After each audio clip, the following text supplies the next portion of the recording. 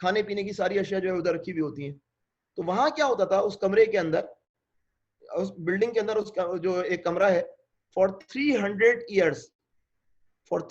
years couples whose marriages were on the rocks would find themselves here locked away for up to 6 weeks by the local bishop in the hope that they would iron out their problems and avert a divorce. تو اب جب میاں بیوی کے درمیان تعلقات خراب ہو جاتے تھے تو معاملہ جو ہے وہ کہاں پیش ہوتا تھا؟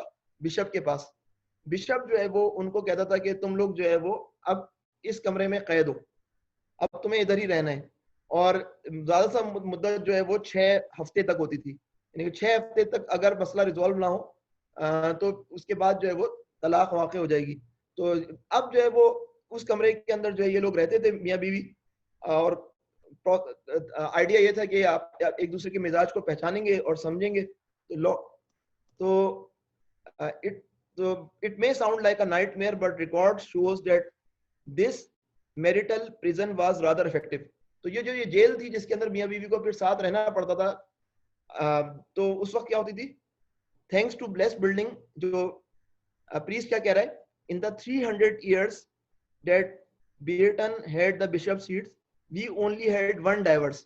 تو یہ جو پروسیس تھا, اس کے نتیجے میں اس ولیج کے اندر 300 سال کے اندر کل کتنی طلاقیں ہوئیں؟ ایک طلاق ہوئی. in the 300 years there has been only one divorce. تو یہ اس طرح کا کمرہ ہے جو کہ وہاں پر the prison was sparsely equipped with a table, ایک ٹیبل ہوتی تھی, اور جو ہے اسٹوریج چیسٹ تھا, اور جو ہے وہ سنگل بیڈ تھا. اس طرح کی جو چیزیں تھیں, اور اس کے اندر جو ہے میاں بیوی کو زیادہ تر 6 ہفتے تک گرفتار رہنا پڑتا تھا, اور اس کے بعد جو ہے وہ فیصلہ ہو جاتا تھا کہ طلاق ہونی کہ نہیں. اور ان کا دعویٰ ہے کہ 300 سال کے اندر صرف ایک طلاق جو ہے وہ ہوئی.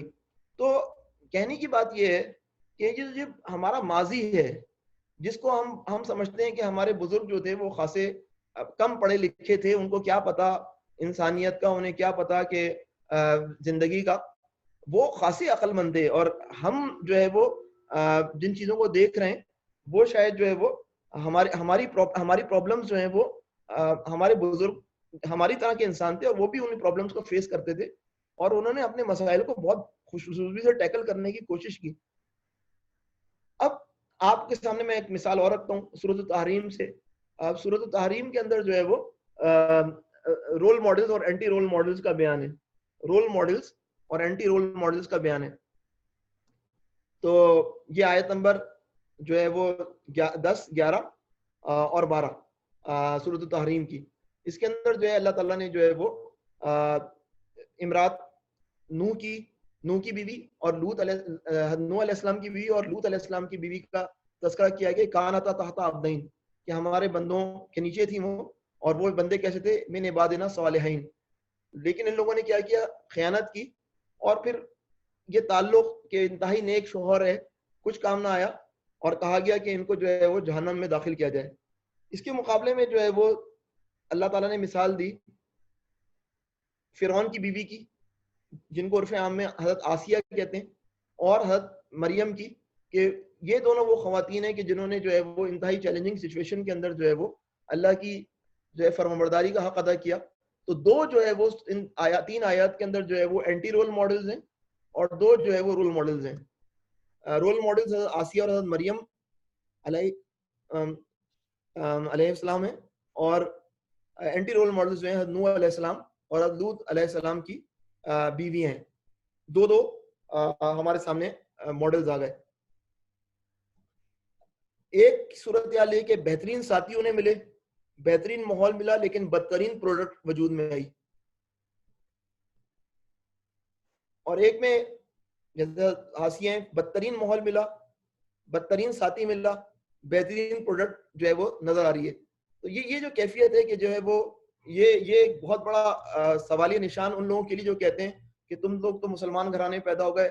وہ جو کافروں کے گھرانے میں سے اس مثال میں رول ماڈل میں تو نظر آ رہا ہے کہ کافروں کے پورے چنگل میں پھنسی آسیہ جو ہے وہ ایمان لا رہی ہیں, اور جو ہے وہ ایک انتہائی اچھے گھرانے کی یعنی کہ شوہر کی بیوی جو ہے وہ ایمان سے محروم ہے. تو اس سے میں بات کیا ثابت کرنا چاہ رہا ہوں؟ ابھی میں طلاق کی بات کر رہا تھا, اور طلاق کی بات سے میں سورۃ تحریم میں نکل آیا. تو حضرت نوح علیہ السلام حضرت لوط علیہ السلام کے درمیان ایک مشترک بات ہے. اگر آپ غور کریں اور وہ مشترک بات کیا ہے کہ دونوں کی بیویاں جو ہیں وہ اس پیغام کو نہ ماننے والی جو وہ لے کر آئے. دونوں نے جو ہے نا وہ اس پیغام کو نہیں مانا جس پیغام کے لیے یہ دونوں انبیاء کھڑے تھے. دونوں حق اور دعوت حق کی کسی نہ کسی طرح مخالفت کر رہی تھی.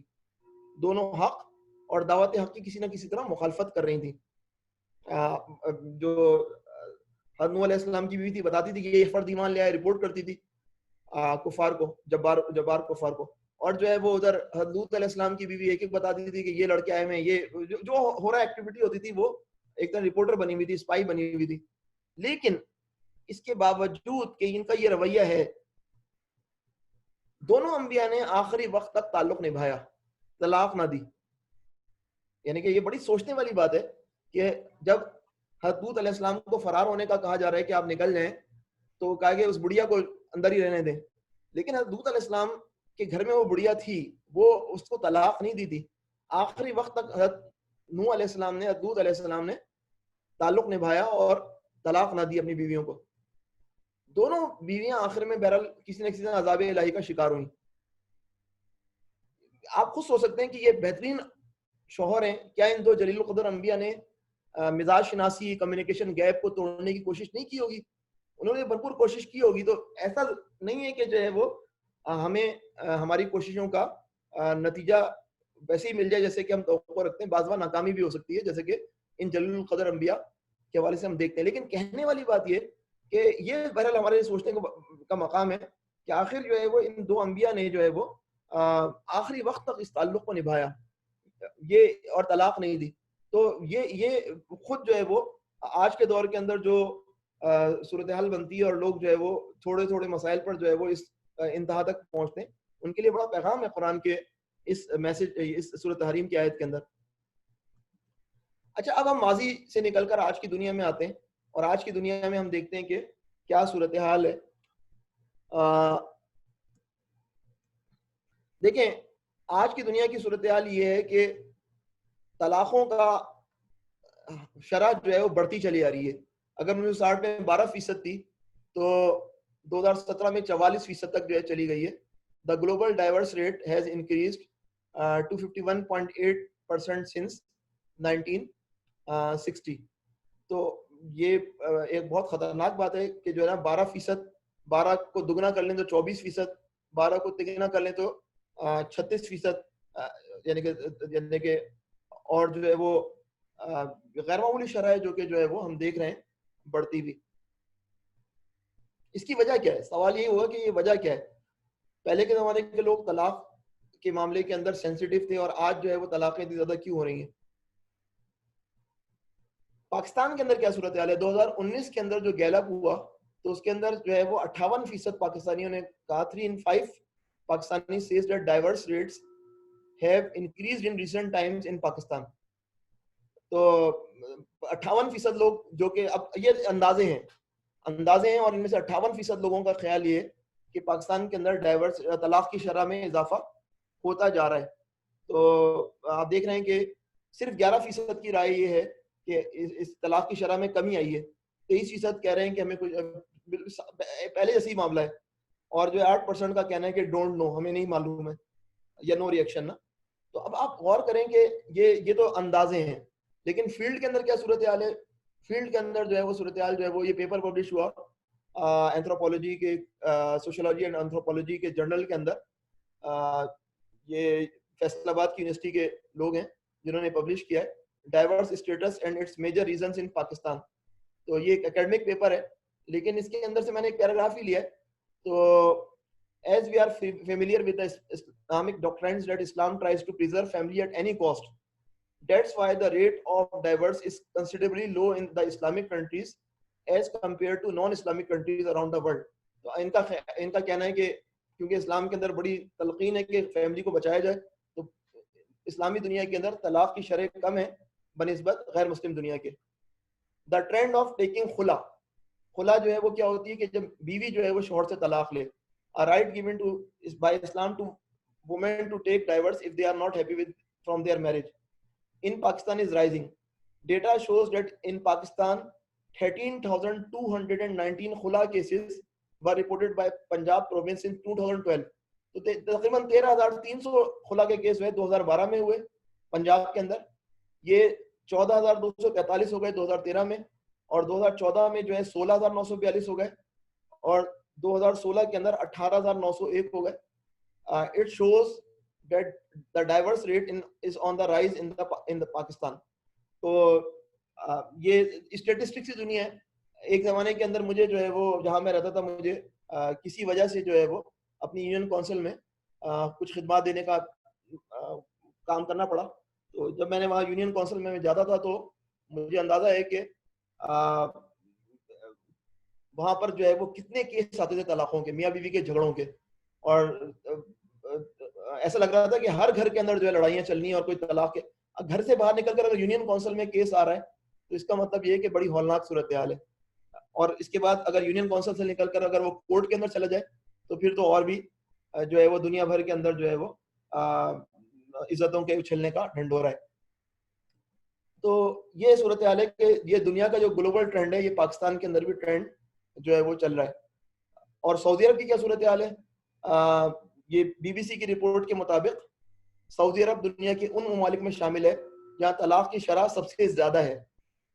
یعنی ابھی آپ نے پیچھے والی سلائڈ میں پڑھا کہ ان کا خیال تھا ہمارے محقق ریسرچرز کا کہ مسلم دنیا کے اندر جو ہے, کیونکہ اسلام ہے تو یہاں پر شرح طلاق کی کم ہوگی.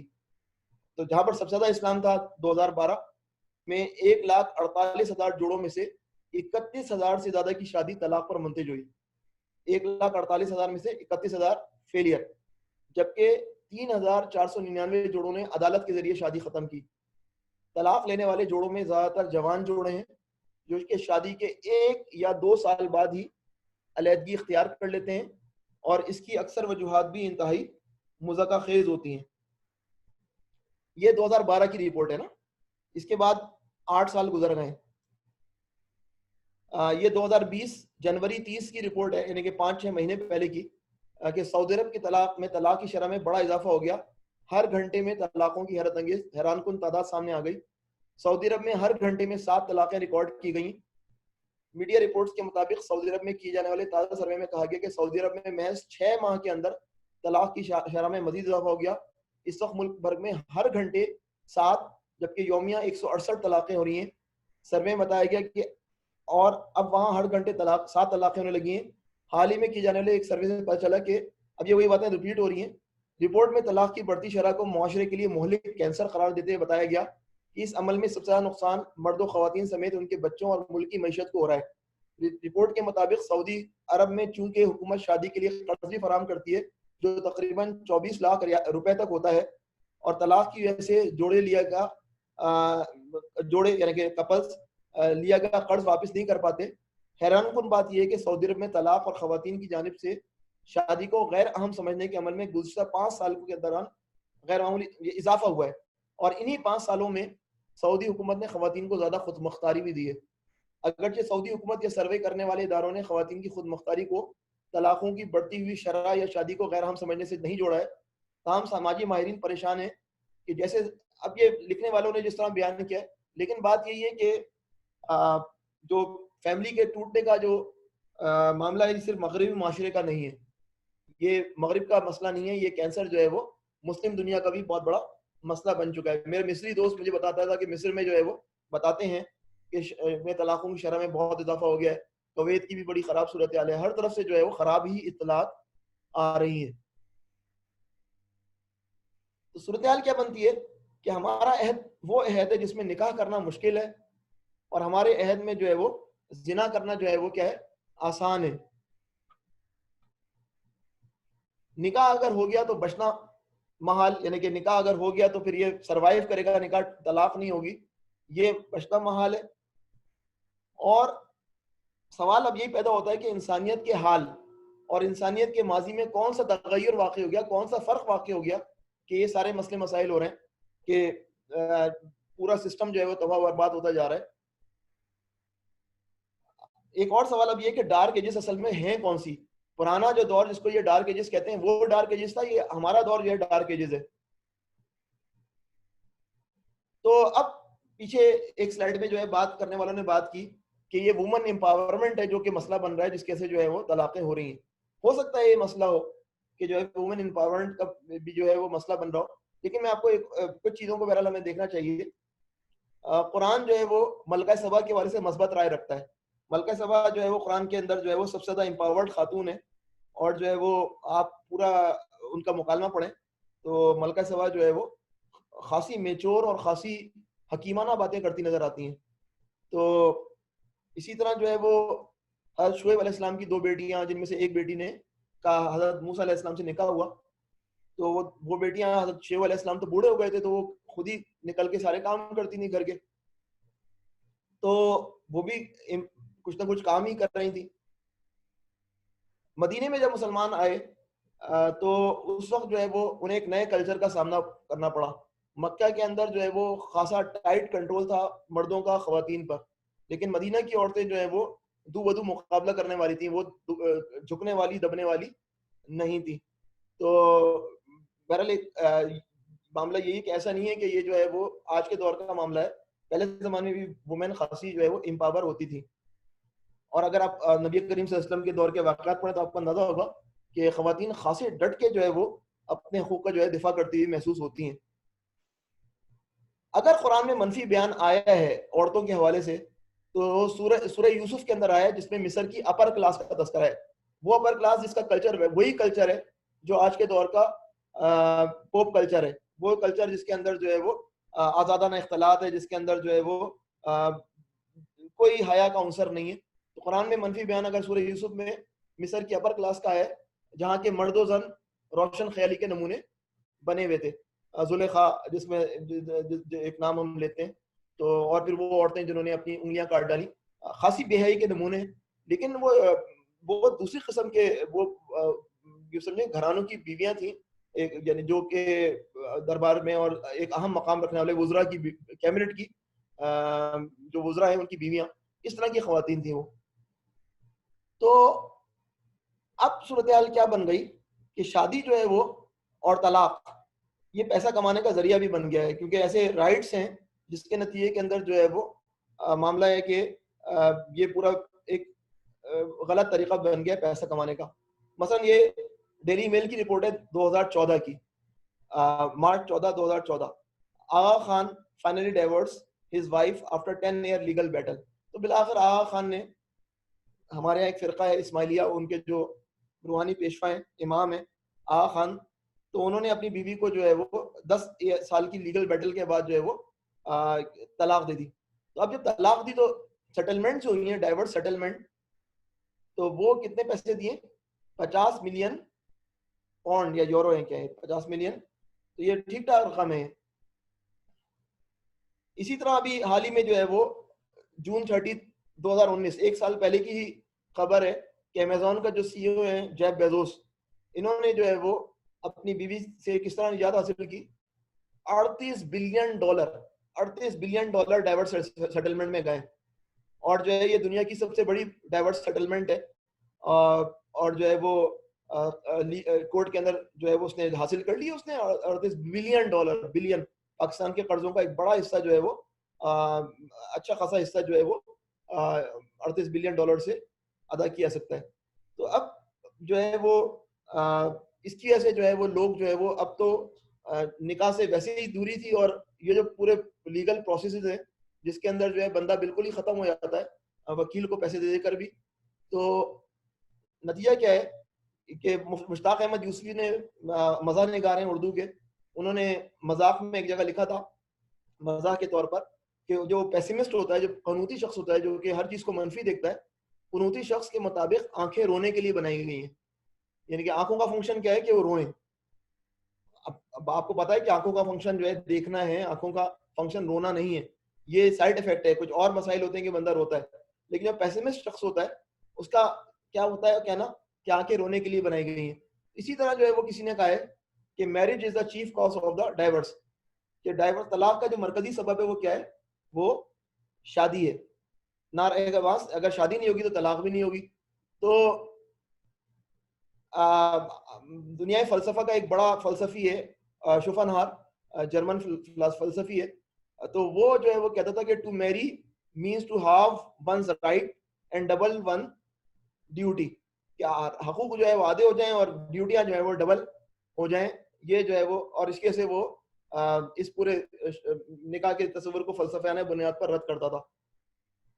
اسی طرح جو ہے وہ کسی نے, دل جلے نے لکھا کہ instead of getting married again I am going to find a woman I do not like and just give her a house.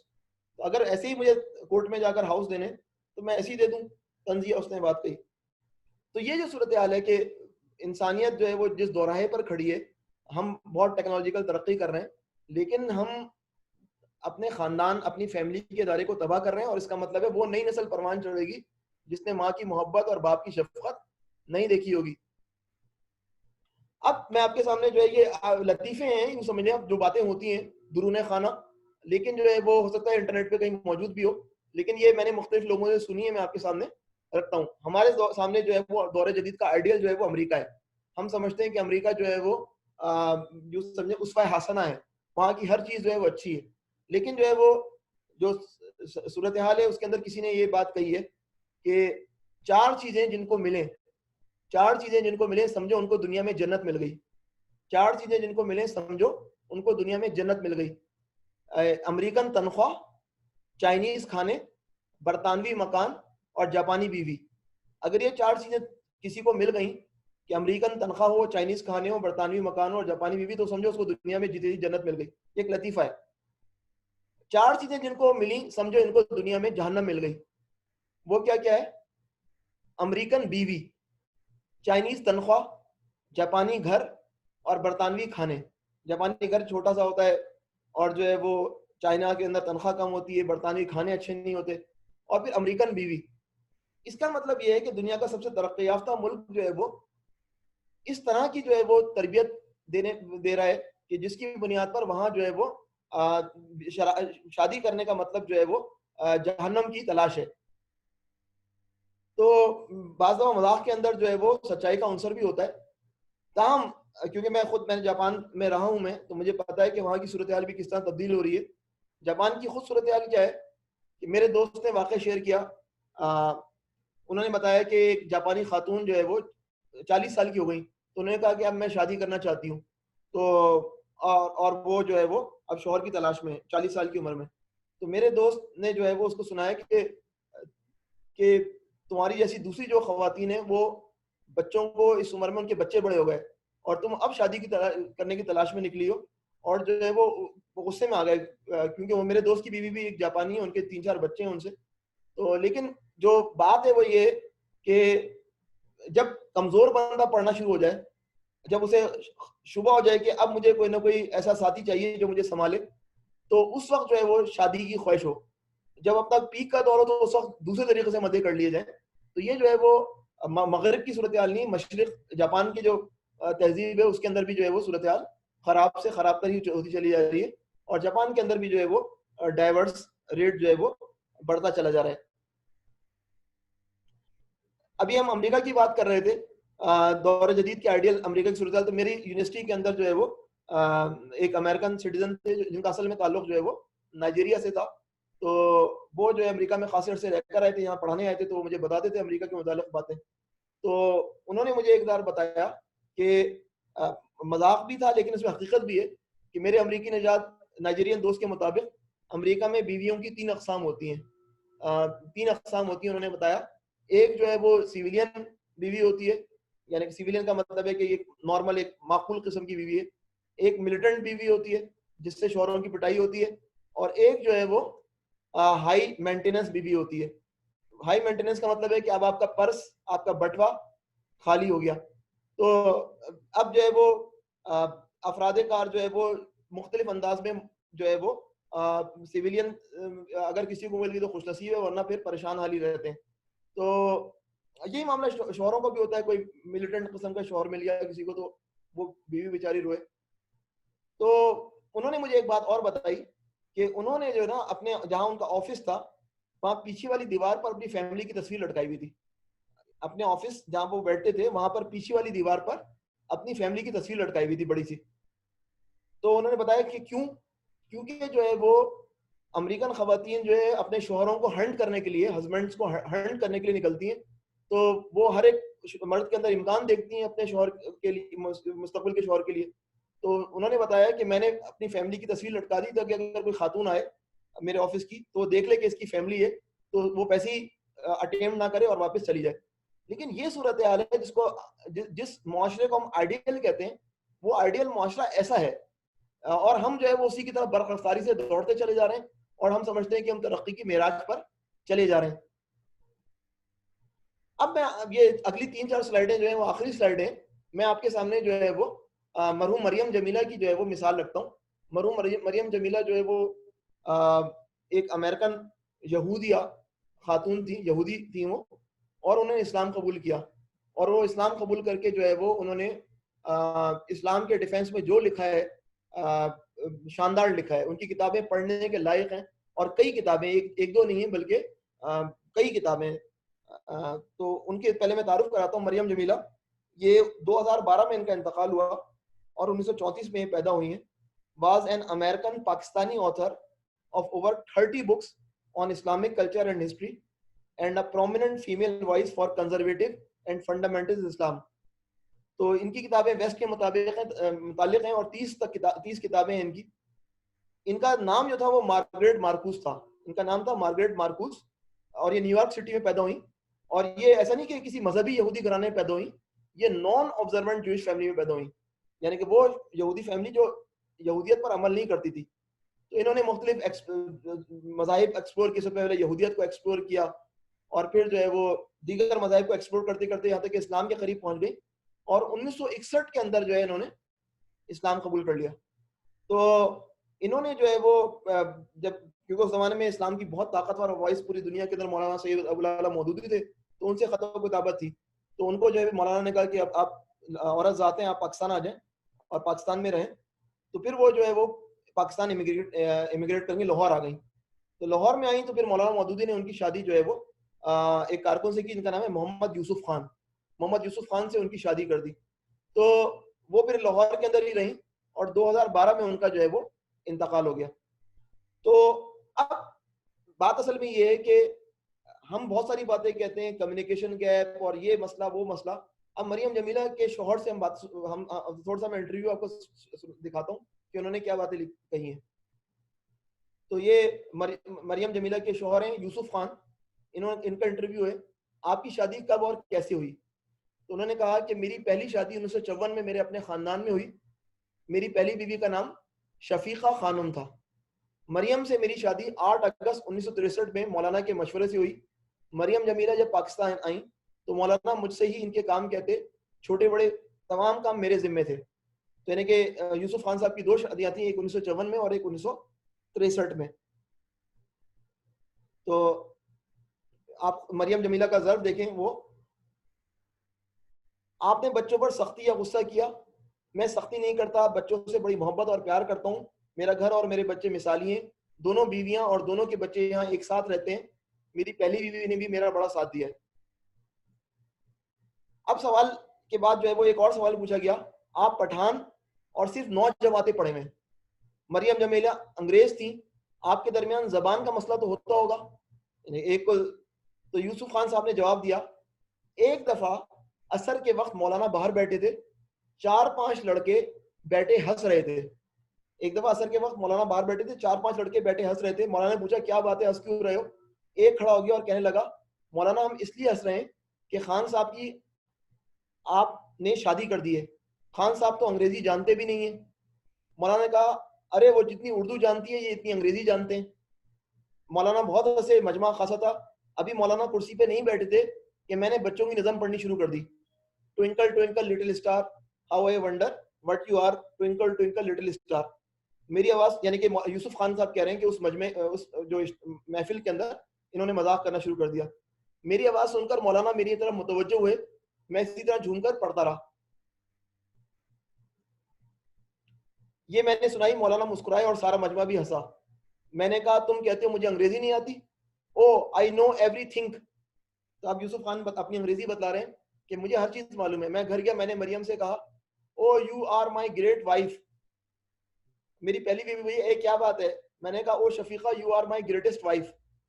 I love you so. Maryam سے کہا, آئی لو یو سو. اس طرح ہم نے زندگی گزار دی, کوئی مشکل نہیں آئی. کوئی دشواری نہیں ہے, اتنی انگریزی میں جانتا ہوں. تو ٹوئنکل ٹوئنکل لٹل اسٹار والی انگلش سے دنیا کی ایک بہت بڑی جو ہے وہ مدبرہ, جو عالم اسلام کی بہت بڑی مدبرہ ہیں, جنہوں نے ویسٹ کے خلاف 30 کتابیں لکھی ہیں, انہوں نے ایک ایسے شوہر کے ساتھ نباہ کیا ہے. تو اصل میں یہ اسلام کا کمال ہے کہ جو ہے جس کو اپریشیٹ کرنا چاہیے کہ جو ہے وہ جب افراد جو ہے وہ کمٹمنٹ پہ آ جاتے ہیں, افراد جو ہے وہ جانتے ہیں کہ ان کی زندگی کے اندر رہنے کا مقصد کیا ہے, تو پھر اور ان کے سامنے جو ہے وہ ایسے خواب نہیں ہوتے جو غیر حقیقت پسندانہ ہوں, تو پھر وہ سروائیو کرتے ہیں, اور ہمارے بزرگوں نے سروائیو کیا ہے. تو یہاں پر میں اپنا جو ہے وہ گفتگو خلاصہ رکھ کر جو ہے وہ پروگرام کو ختم کرتا ہوں.